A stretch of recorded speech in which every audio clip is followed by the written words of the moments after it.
Britney's almost free, but the movement isn't winning. Here's where I'm at.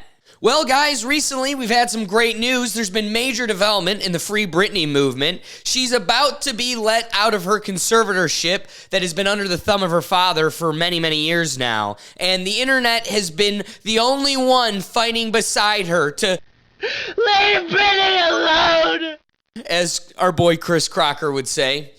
But while the heart of the movement has been a simple hashtag of Free Britney, there has been a overarching, larger fight going on here, and it is about the conservatorship system in our government. We have this system in place where through particular hearings, we can determine if a person is fit or not to care for themselves, and the state can appoint a caretaker that is like a state or government quasi-parent that gets to control all of their assets and decisions in their life.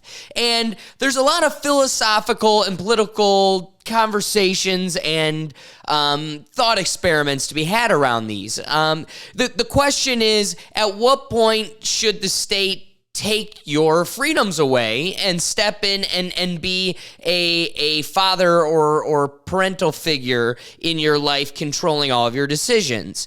So there's two side-by-side issues going on here. Everybody loves Britney Spears, and she's in a very dark situation, or at least was, and we all wanted to see her liberated from that. But alongside that is this systemic thing where what's crazy about the conservatorship is that there has never, think about this, there has never been a person who has been deemed by the court to need a conservatorship that has ever been able to leave the conservatorship. So that means one of two things. Either the conservatorship does not set somebody up for rehabilitation, and alongside that, you can make the refutation, well, that these people are just too far gone or too far dangerous or sick to themselves that they don't have the ability to rehabilitate. That I don't even want to address that. But then the other side of this is it a system that at the point at which you are capable of taking your control back, is it a system that prevents that ability? Is it a system that bars your ability to break a conservatorship, even when, in theory, you should be able to take that control back? So first I want to talk about Britney Spears herself. You have Britney Spears, who is an old adult woman now with kids, and she's been living alone, and she has her huge concert contract with Las Vegas. Well, what's really weird is her father is, and this is why everybody was so upset over the Free Britney movement, let her free, because Jamie Spears, her father, has full control over her assets, paying himself millions of dollars. And alongside that, he gets to make all the concrete decisions. He appoints all the people that are within her circle, controlling her everyday life. And he gets to make all the decisions, where she goes, when she goes, what she eats, what she does.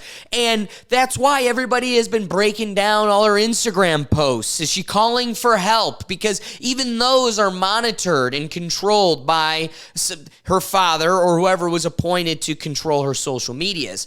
Now, alongside of that, we have to concede that this lady's gone a little goofy. She's gone a little haywire. There is clear issues. And the theories have been, well, that's because the medications they're pumping on her. And I don't know how familiar you are with like the documentary that came out recently about this subject, but Britney Spears was under a lot of weird media scrutiny and at such a young age. At 16 years old, she's being sexualized and, speaking with Oprah, and they're interviewing her about who she's hooking up with at 16. And so there was this weird sexualization of this girl, and at that time, her father had so much control. What do we always point at? Her cutting her hair. But The cutting of her hair was a direct response to her father's control, making her go out and perform at a time where she didn't want to. And she knew, well, then you know what? You know how you're not going to get me to, or make me to do this for you and do your monkey dance? I'm going to shave my head. The one thing that makes me the pretty little blonde that makes your dollars anyway, I'm shaving it. But how does the media spin it? Because the media is always at the heart of these issues. They turn her into some crazy villain. Oh, she's breaking Justin Timberlake's heart. And what does that result in but a court handing over her livelihood to her father? Now it's been an extremely long fight to let her out. And the internet has done an incredible job at building a case for her. It's been an extremely strong case. And she was able to finally hire her own attorney. That was its own struggle. Her ability to hire her own attorney to represent her with her millions and millions and millions of dollars. Absolutely insane. And with her millions and millions and millions and millions of dollars, she's paying for the top-notch attorney that her father gets to use to combat his conservatorship control. So alongside all of this, you have just this nonsensical battle where she's funding both sides. But like I said, the internet did a great job of building her a strong case. And I think we were all going to find a breaking moment where we get to see Britney freed from the shackles, but even more so, it'll be a breaking moment in the conservatorship system across the board in this country. Finally, somebody will be able to have proven in a court of law that they are no longer needing of a conservatorship, and it will show that there is a precedence, a standard that we can look to allow others to break these shackles. But remember, more importantly than justice or anything else, the system will always protect itself. Always. So what happens here? When the writing is on the walls, they know that this cannot go forward. They're going to lose. So what happens instead? Instead, Jamie Spears himself recuses himself from the position. No longer will we continue this fight. And now the internet, because you're all a bunch of fish. It's just, you have the attention of a fish. You're all so thrilled that Britney has won. She's free, that we are distracted from the loss that the system, us, the patrons, we lose nonetheless, because the conservatorship system still gets to march forward as the status quo, completely unpenetrated. So now this isn't the end of the road for Miss Britney Spears. No, there's still more hearings to come. Later this month in September, we have a hearing where we will finally decide, does the state need to appoint a new conservator to watch over her? Or is she capable of managing her own life now? What's really interesting that they're going to be weighing their case on heavily is the fact that she has like a fiance boyfriend. She had a boyfriend that's been with her for multiple years now throughout this whole crazy process. And he's in his late 20s, half her age. And the second they got the news that Mr. Jamie Spears was stepping down, well, they immediately got engaged and she's jumping into a marriage. And so the case against her is pointing to look at the second we pull our foot off the gas, she's making harsh decisions, rash decisions, and she's going against the family. So we'll be very interested in seeing where that case leads, but I find it necessary to emphasize the gravity of this situation. We are at a very pivotal moment in this historical timeline for our systemic conservatorships within our government. I know I can't even say his name, because if I say his name, it'll send everybody through the roof and it'll trigger you. But we'll just say that evil senator from Texas, the one with the goofy hair, the Zodiac killer, that evil Ted Cruz. Before I say how Ted Cruz plays into this, no matter your opinion of this crazy guy from Texas, I need to emphasize how this feels like he is the only senator in our government fighting for the people. I feel it's necessary to remind you that he is the only one on the floor constantly fighting for term limits on congresspersons.